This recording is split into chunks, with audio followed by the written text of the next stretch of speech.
প্ৰথম কথাটো হৈছে আমি নকছাৰী আঞ্চলিক সমিতি সদৌতায়ন ছাত্ৰ সন্থাই কেন্দ্ৰীয় সমিতিৰ উদ্যোগত বিভিন্ন ধৰণৰ কাৰ্যসূচী গতানুগতিকভাৱে চলি আছে। অসমীয়া জাতি তথা আহোম জনগোষ্ঠীয় ৰাইজে হওক বা অসম আৰু অসমীয়াৰ ক্ষেত্ৰত তেওঁলোকে নিৰৱচ্ছিন্নভাৱে কাৰ্যসূচী চলাই আছে। কিন্তু এটা কথা আমি নকছাৰীৰ পৰা বাৰ্তা প্ৰেৰণ কৰিব বিচাৰিছোঁ যে প্ৰথম আৰু প্ৰধান কথাটো হ'ল যে আমি যদি নকছাৰী ব্যৱসায়িক ক্ষেত্ৰখনলৈ যদি মন কৰোঁ, এই নকছাৰী ব্যৱসায়িক ক্ষেত্ৰখন যদি আপুনি চাই, এই ব্যৱসায়িক ক্ষেত্ৰখনৰ এটা সম্পূৰ্ণ সৃজন আচলতে সন্দেহযুক্ত নাগৰিকেৰে ভৰি পৰে। এই সন্দেহজনক নাগৰিকৰ তেওঁলোকৰ কোনো পুলিচ ভেৰিফিকেশ্যন হয় নাই আমি নাজানো, কিন্তু তেওঁলোকে যে বিভিন্ন সময়ত গত সময়ত তেওঁলোকে অবৈধ নাগৰিকেৰে সন্দেহযুক্ত নাগৰিকে যে ব্যৱসায় চলাইছে এই কথা প্ৰতীয়মান হৈছে।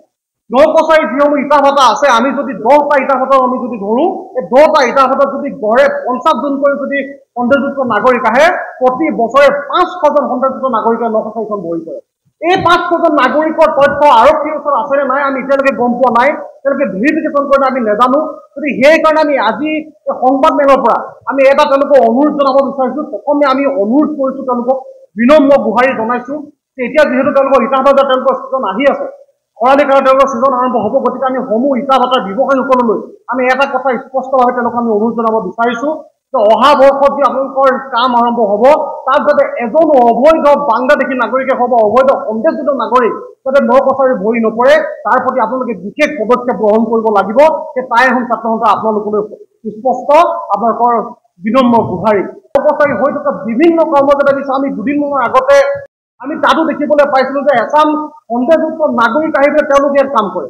থলুৱা খিলঞ্জীয়া ৰাইজক তেওঁলোকে আচলতে কাম কৰিব নোৱাৰে বুলি অপবাদ জাপি দিয়ে, তেওঁলোকৰ কামসমূহ লেহেমীয়া হৈ বুলি অপবাদ জাপি দিয়ে আচলতে বহিৰাগত মানুহে অসমখন ভৰাই পেলাই, নকছাৰীখন ভৰাই পেলাই। আমি তাত দেখিবলৈ পাইছিলোঁ যে কোনো ধৰণৰ প্ৰশাসনেই হওক বা আৰক্ষী বিভাগে হওক তেওঁলোকৰ ব্যৱস্থা কোনো ধৰণৰ লোৱা আমি পদক্ষেপ কৰিব পৰা নাছিলোঁ। গতিকে আমি এতিয়া যিহেতু আমি সকলোৱে বুজিব পাৰিছোঁ, শিৱসাগৰ কাণ্ডই আমাক এটা কথা জোকাৰি তুলিছে, আমাক ধিঙৰ কাণ্ডে এটা কথা জোকাৰি তুলিছে, আৰু অসমত দৌলেই হৈ থকা বিভিন্ন কথা জোকাৰি তুলিছে যে এতিয়াই যদি আমি যদি পদক্ষেপ গ্ৰহণ নকৰোঁ, কিন্তু এদিন যেতিয়া জোৰ কৰি হাত পাবহি তেতিয়া আৰু আমি মান পাতিব কোনো দৰকাৰ নহ'ব। সেইকাৰণে আমি স্পষ্টভাৱে নকছাৰী সমূহ ব্যৱসায়িক ক্ষেত্ৰত স্বত্বাধিকাৰীসকলক আমি এটা অনুৰোধ জনাব বিচাৰিছোঁ। বিশেষভাৱে ইটা ভাটাৰ যিসকল মালিক আছে তেওঁলোকক আমি এটাই আহ্বান জনাব বিচাৰিছোঁ, অনুৰোধ জনাইছোঁ যাতে অহাবাৰ যেতিয়া আপোনাৰ কাম আৰম্ভ হ'ব, তাত যাতে এজনো যাতে অবৈধ বা সন্দেহযুক্ত নাগৰিক যাতে আহিব নোৱাৰে, তাৰ প্ৰতি আপোনালোকে বিশেষ পদক্ষেপ গ্ৰহণ কৰিব লাগিব। আৰু এই ক্ষেত্ৰত আমাৰ মৰিন ৰাজচক্ৰ বিষয়া মহোদয় আছে, মৰিন আৰক্ষী থানাৰ সন্মানীয় বিষয়া আছে, আমি তেওঁলোককো অনুৰোধ জনাইছোঁ আৰু বিধায়ক মহোদয়ক আমি সন্মানিত অনুৰোধ জনাইছোঁ যাতে এই ক্ষেত্ৰত যাতে আপোনালোকে সতৰ্ক দৃষ্টি নিবদ্ধ ৰাখে, যাতে কোনো ধৰণৰ অবৈধ নাগৰিকে নকছাৰীখন ভৰি নপৰে, আৰু আটাইতকৈ কিন্তু এই ক্ষেত্ৰত কঠোৰ দৃষ্টি এটা নিবদ্ধ কৰিব সেয়া স্পষ্ট। সেই ক্ষেত্ৰত মই এটা বাক্য আপোনাক উত্তৰ দিব বিচাৰিছোঁ যে অসমত বা নকছাৰী অঞ্চলত বা যোৰহাট জিলাতে যেতিয়া ইটা ভাটাৰ উদ্যোগ গঢ়ি উঠিছিল, এই উদ্যোগ গঢ়ি উঠাৰ সময়ত ন্যায়সকল আছিল জানো? এই উদ্যোগটো গঢ়ি উঠাৰ সময়তো থলুৱা লোকেৰে তেওঁলোকে কাম কৰিছিল, থলুৱা তেওঁলোকে লেবাৰ নিযুক্ত কৰিছিল, তেওঁলোকে ভাটা চলাই গৈছিল, উদাহৰণ আছে। কিন্তু সময় যেতিয়া বাগৰি আহিল, কেৱল মাত্ৰ তেওঁলোকে আচলতে নিজৰ ব্যক্তিগত মুনাফাৰ বাবে কম পইচাত অধিক কাম কৰিবৰ বাবে সন্দেহযুক্ত নাগৰিকৰ গোটেইখন বসতিস্থল পাতিলে। গতিকে আমি এটা অনুৰোধ জনাইছোঁ যে সমূহ যিসকল আচলতে খিলঞ্জীয়া যিসকল স্বাভিমান থকা যিসকল ব্যৱসায়ী আছে, অসমীয়া আছে, তেওঁলোকে স্বাভিমান ৰক্ষা কৰক।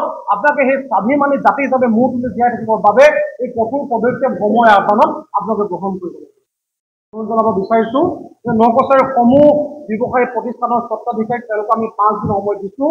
5 দিন সময়ৰ ভিতৰত আপোনালোকে নিজৰ আচলতে যিসমূহ তেওঁলোকৰ সংকেত ফলক আছে, যিসমূহ চাইনবোৰ্ড আছে, আপোনালোকে অসমীয়া ভাষাত বাধ্যতামূলকভাৱে লিপিবদ্ধ কৰাৰ ব্যৱস্থা গ্ৰহণ কৰক।